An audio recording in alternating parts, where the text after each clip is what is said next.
One car on this list looks like Frank Sinatra should have stepped out of it with a cigarette, a suit, and absolutely no explanation. Another looks like James Bond took a wrong turn and somehow ended up in suburban Australia. And one Holden near the top might be the most beautiful shape this country ever put on four wheels. These are not just nice old cars. These are the ones with taste, the ones with long rooflines, clean chrome, pillarless glass, and that rare ability to make a normal driveway look expensive. The FC Holden arrived in 1958 wearing more visual ambition than any Holden before it, and Australia noticed immediately. That wraparound windscreen swept dramatically across the front in a way that made everything else on the road look like it had given up on style entirely, which for a country still adjusting to the idea of interesting cars was quite a statement from Holden's design team. The Special was the top trim variant, and it carried that title properly. Two-tone paint combinations, additional chrome brightwork, and an interior that finally suggested Holden was treating elegance as something worth pursuing deliberately rather than stumbling into accidentally. The FC Special was not trying to be a sports car or a luxury barge. It was simply a beautiful family car built by people who had decided that beauty mattered. On Australian roads in 1958, that attitude was considerably rarer than it should have been.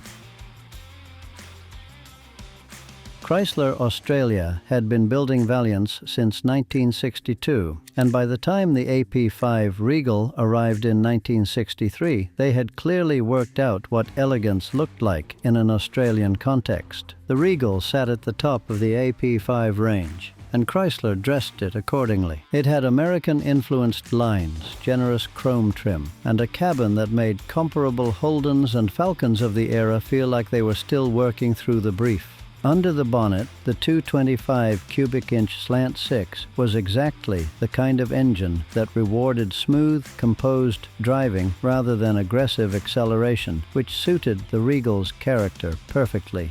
This was a car for measured people who appreciated quality without needing to announce it. The AP5 Regal is one of the most underappreciated, elegant Australian cars of the 1960s. It deserved considerably more attention then, and it deserves considerably more now. The list is about to get a lot more expensive looking. Coming up is the Holden that tried to look like old money before Holden even had a proper luxury brand.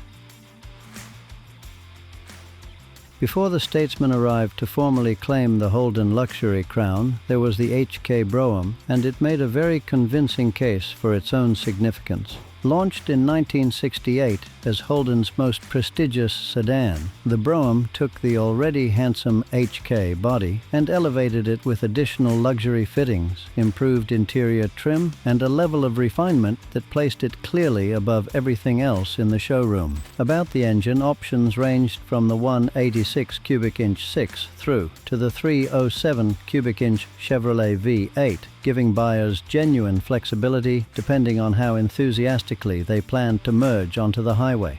The Brougham was not flashy about its superiority. It simply presented itself with quiet confidence and let the quality do the talking. It laid the groundwork for everything Holden would achieve under the Statesman name, and that makes it considerably more significant than its relatively modest public profile suggests. The XA Falcon hardtop arrived in 1972 and promptly made every other body style in the Ford showroom feel slightly ordinary. It was pillarless, low, and carrying proportions that looked purposeful from every conceivable angle. The hardtop transformed the already impressive XA into something that genuinely deserved to be stared at in traffic, which Australians were very happy to do and did frequently. The XA was Ford's first fully Australian-designed Falcon, and the hardtop was the body style that showed off that new design language most dramatically. A long roofline flowing into a clean tail, substantial glass uninterrupted by a B-pillar, and an overall presence that felt considerably more special than the standard sedan without requiring anything exotic underneath. Collectors understand exactly what the XA hardtop represents, which is why finding a good one today requires patience, persistence, and a willingness to have a very serious conversation about money. And now comes one of the rarest shapes in Australian car history. a hand-built coupe that looked more Italian than Aussie.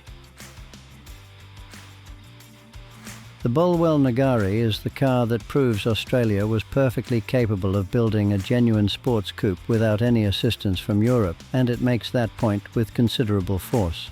Hand-built in Melbourne by the Bolwell brothers using a fiberglass body over a purpose-designed chassis, the Nagari was a real sports car in every meaningful sense. Light, fast, and created by people who cared deeply about driving dynamics rather than quarterly sales targets. It used a 302 cubic inch Ford V8, delivering serious performance for a car that weighed dramatically less than anything rolling out of Holden or Ford at the time. The results on a good road were predictably entertaining. Very few were ever built, which makes one today extraordinarily rare. Anyone who has stood next to one understands immediately why it belongs on this list, and why owners never seem particularly interested in selling.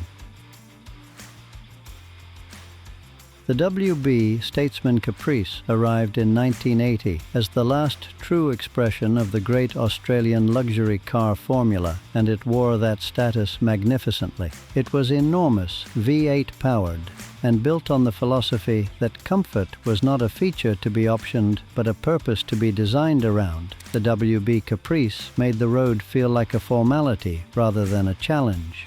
The interior was a serious achievement: velour, soft leather, thick carpet, and an atmosphere of padded, insulated calm that made the outside world feel like something happening to someone else at a comfortable distance.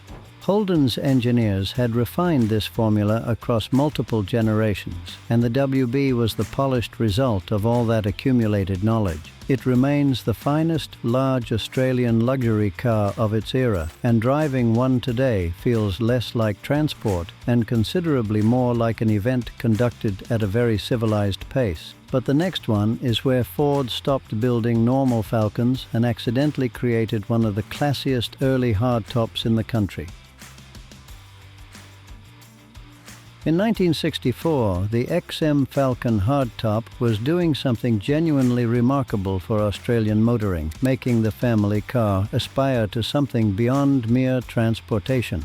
The Futura was Ford's luxury and style variant, and the hardtop body style was where that aspiration came together most convincingly. Pillarless windows, bucket seats, additional chrome brightwork, and a roofline that flowed with more elegance than anything wearing a Falcon badge had previously managed. For buyers wanting a car that reflected a certain sense of occasion without the expense of an import, the XM Futura hardtop was a compelling answer. Ford had understood that style and practicality were not mutually exclusive propositions, which in 1964 Australia was a more progressive position than it sounds today. The XM is a rare and genuinely beautiful piece of early Australian automotive history, and the market values it has achieved in recent years reflect exactly that. The CH Chrysler hardtop is one of the finest-looking Australian cars of any decade, and the fact that it remains relatively obscure is both baffling and quietly useful for anyone hoping to buy one. Launched in 1971 under the memorably circular name Chrysler by Chrysler, the hardtop variant took everything compelling about the CH sedan and elevated it with a pillarless roofline that gave the whole car an effortless, flowing quality that no photograph has ever fully done justice to. Chrysler built the CH to a standard that regularly exceeded what Holden and Ford were offering at comparable prices. The hardtop body made all of that underlying refinement feel even more considered and purposeful. The fact Chrysler received so little credit for this car during its production life remains one of Australian motoring's more genuinely frustrating chapters. The CH hardtop was simply outstanding work, and now we get to the car that proves a normal family Holden could still look better than half the luxury cars parked beside it. The EH Holden Premier is one of those cars that people describe as beautiful before they describe it as anything else, and that ordering of priorities says everything worth knowing. Launched in 1963, the EH was the cleanest and most resolved design Holden had produced to that point, and the Premier variant dressed those excellent bones in the finest available trim. Additional chrome, superior interior fittings, and two-tone paint combinations that made the car look composed rather than manufactured. The red motor era it helped introduce gave the Premier a meaningfully stronger performance base than its predecessors, and the combination of improved power and genuine visual refinement made it special in a way that transcended the family car brief entirely. Decades later, the EH Premier remains one of the most sought-after early Holdens anywhere. Some shapes simply get it completely right the first time and never need improving. Australia received its first locally produced Fairlane in 1967 with the ZA, and Ford used the occasion to make a serious statement about what Australian luxury motoring could be.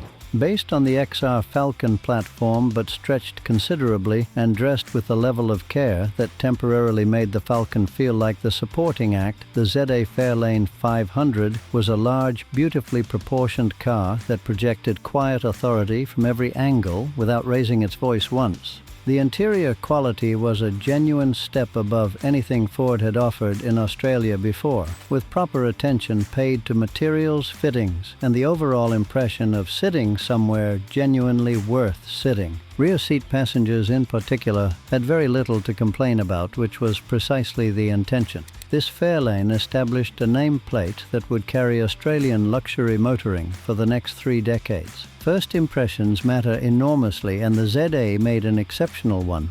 The next 4 are the cars people still argue about, because any one of them could have been number 1. When Holden launched the HK Monaro in 1968 and gave Australia its first proper muscle car coupe, the 327 was the variant that made everyone stop what they were doing. The 327 Chevrolet V8, producing 250 horsepower, was a remarkable thing in an Australian context, but it is the body that earns its place on this list. That long bonnet, the clean sweeping roofline, the beautifully balanced proportions. The HK Monaro looked like it had been designed by someone who genuinely understood that performance and elegance are not competing ambitions, but entirely complementary ones. It arrived at precisely the right cultural moment, when a generation of buyers had both the appetite for something exciting and the means to act on it. Holden delivered well beyond reasonable expectation. The 327 is a landmark in Australian automotive history, not simply for what it could do, but for how magnificently it looked while doing it. Chrysler Australia produced the VF Valiant in 1969 and gave buyers something the more famous domestic manufacturers were not offering: a pillarless hardtop of genuine elegance within the mid-range price bracket.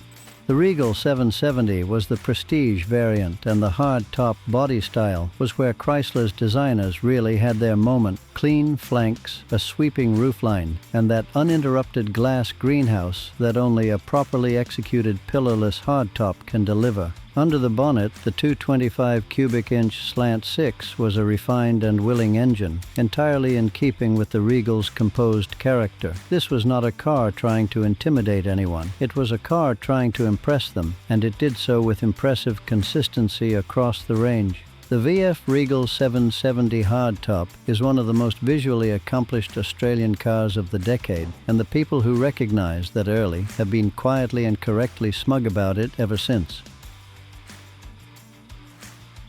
The Ford Landau arrived in 1973 as the most luxurious car Ford Australia had ever produced, and it dressed for the occasion without reservation. Built on the Fairlane platform, the Landau featured a distinctive padded vinyl roof, additional exterior brightwork, and an interior that treated every surface as an opportunity to communicate seriousness of purpose. This was a car designed for people who had earned the right to arrive in something exceptional, and Ford was not about to disappoint them.